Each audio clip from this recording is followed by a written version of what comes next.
Hey everyone, and welcome back to our course. This week we're talking about moral relativism and moral realism, and also some other ones that I want to compare it to, subjectivism and nihilism. Basically, what we're talking about this week is an area of philosophy called metaethics. So metaethics is, we're going to talk about what it is, but it's a branch of philosophy that's sort of not thinking about which ethical theories are right or which actions are morally right or morally wrong, but it's asking, is anything really morally right or morally wrong? And if so, why? What kind of facts are moral facts? What kind of truths are moral truths? Are they opinions? Are they real objective facts in the world? Are they somehow decided by a society or a culture rather than by individuals or by the world itself? Or are there no moral facts? That's what we're going to talk about this week. So I'm going to break it up into a couple smaller videos to hopefully make this a little more manageable. But feel free to watch them more or less in any order. Hopefully it should make sense. But this is intended to be the first one that says what metaethics actually is. So, plan for today. I'm going to talk about what is metaethics as an area of philosophy. And then I'm going to talk about moral realism, moral relativism, moral subjectivism, and moral nihilism. And each of these four things, these four isms, are views that one can take in metaethics. They are metaethical theories, essentially. And they're more or less sort of the four options on the table. So one of these must be correct. One of these must be true. So the question is, which one? So first things first, what is metaethics? Well, metaethics is a branch of ethics. So ethics is a branch of philosophy that deals with sort of morality, what's right, what's wrong. And metaethics is a branch of ethics that asks not which moral claims are true, but asks what makes moral claims true. Or are there really any moral truths?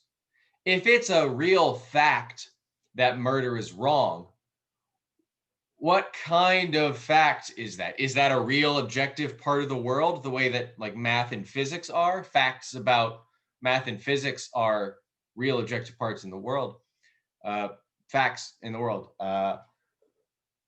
Or maybe moral truths are not really true. They're just matters of opinion. Maybe I feel like something's wrong and you feel like it's not wrong, and that's all there is to it. Or maybe there's something more complicated going on. Or maybe there are no moral truths at all. And it should be clear, none of those are answering these sorts of questions is not going to tell us what we should or shouldn't do. And answering the question about what we should or shouldn't do won't tell us why we should or shouldn't do things. It won't tell us whether we shouldn't murder because it's just a fact of the universe that we shouldn't murder, or we shouldn't murder because the society that we're a part of thinks we shouldn't murder. What makes moral claims true won't tell us which moral claims are true. So we're not really asking like Kantianism versus utilitarianism type of questions now. We're not asking what we should do in the trolley problem. We're asking, is there even any fact about what we should do in the trolley problem? Is the trolley problem just a matter of opinion? That's really the question we're asking now. That's the question we're asking this week. So it's not about what we should or shouldn't do directly. It's about whether or not there is anything we should or shouldn't do. So when we make moral claims like stealing is wrong, or you should keep your promises, or lying is bad, are we expressing our own opinions, or are we stating real facts in the world? That's the question metaethics tries to ask. when we say stealing is wrong, what are we saying? Are we expressing a personal opinion? Are we stating a fact of the world? Are we lying to ourselves and others because really nothing's right or wrong? Are these claims true? And if so, in what sense are they true? What makes them true? So if they're true, there's some sense in which they're true. They're true in virtue of something. So what is it that makes them true? Is it the world itself, or the society we live in, or our own personal opinion? These, how we answer this question will give us different metaethical views. So how we answer the question of what makes moral claims true, that's going to give us different views in metaethics. So if we say that the world itself makes moral claims true, if we say the world itself makes moral claims true, then we are moral realists. Because then we're saying morality is a real objective part of the world. Morality is just as true and objective as physics or math or chemistry. It's just facts about the world. And it's independent of our own beliefs, our own opinions. You know, if you believe the earth is round and you know someone who believes the earth is flat, that's not just a difference of opinion. One of you is factually correct and one of you is factually incorrect. So if you are a moral realist, then you think whether or not stealing is wrong or whether or not you should pull the lever in the trolley case is a real fact that you can be right or wrong about. You think that what you should do in the trolley case is like whether or not the earth is round. It's not a matter of opinion. It's not a personal preference. It's a real fact that you can get right or you can get wrong. So moral claims are objectively true or objectively false on the moral realist picture. So moral claims apply to everybody because it's not a personal preference or a matter of society or what society you live in. And this is opposed to moral relativism, which is a metaethical theory that says what makes moral claims true is society, the society you live in or the culture you live in, the time and place that you live in. That's what makes moral claims true. It's all moral claims, all moral truths are sort of cultural truths, societal truths. So morality in this picture comes from society. It comes from the culture you live in. So moral claims really are true or false. Either stealing is okay or stealing is not okay. Either lying is okay sometimes or lying is always wrong. They're really true or false, but they're not objective and universal. On the moral relativist picture, moral claims are only true for the society in which you live. So one society might think that stealing is never okay, even if you're stealing food to feed your family. And another society might think stealing is okay as long as you're doing it for a good purpose, like stealing bread to feed your family. And on the moral relativist picture, neither society is right or wrong.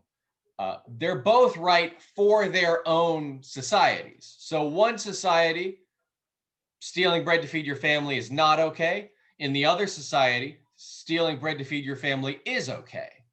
And there's no sense in which one culture is getting it right and the other culture is getting it wrong.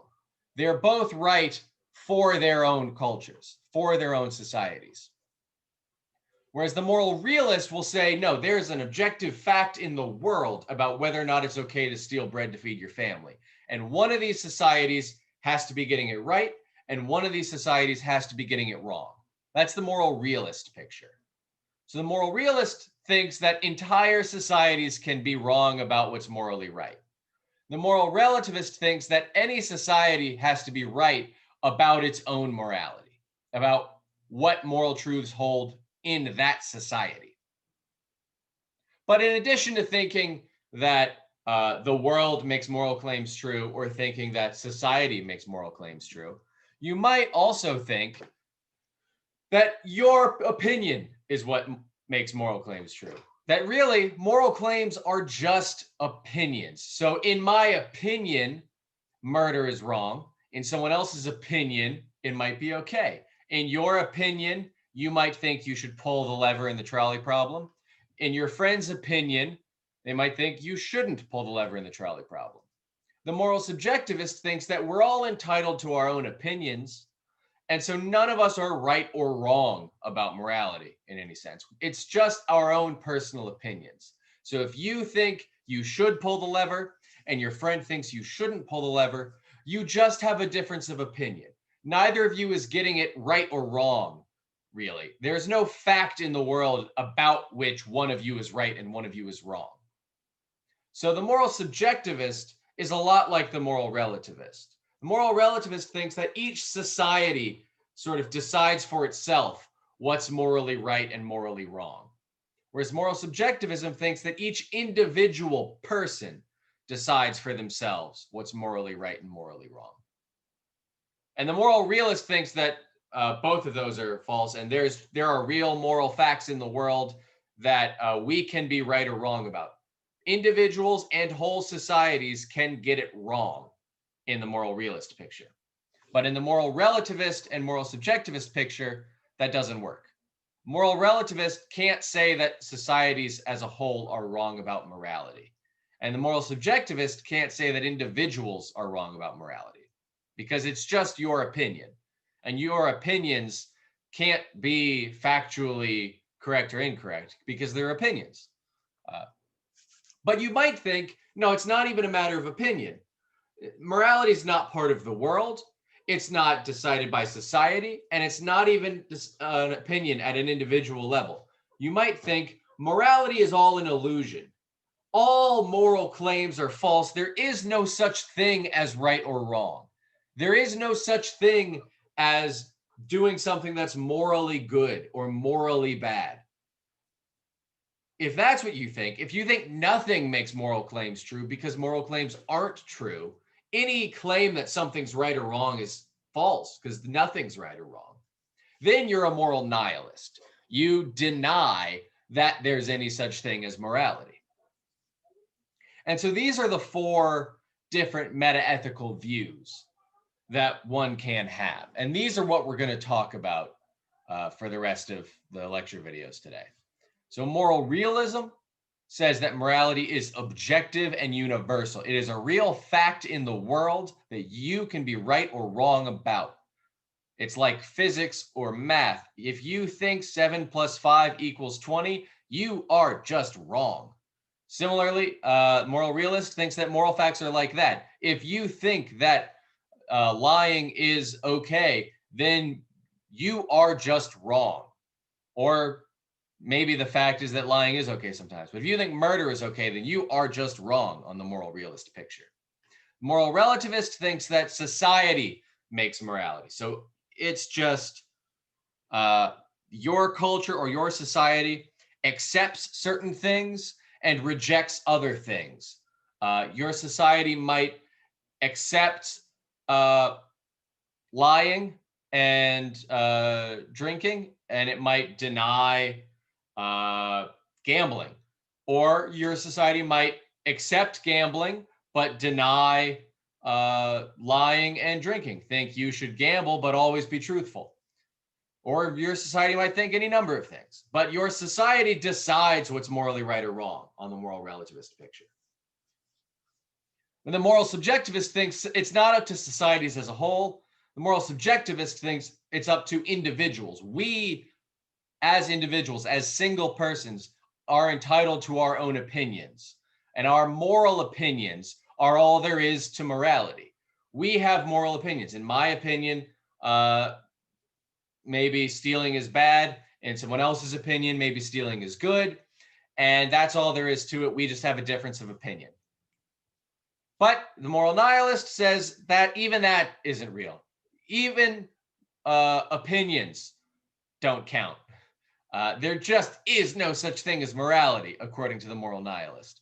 And so they deny all moral claims, all claims that something is morally right or morally wrong. If you say stealing is right, if you say stealing is good, and someone else says stealing is bad, the moral nihilist thinks you're both incorrect, because stealing is neither good nor bad, because nothing is good or bad.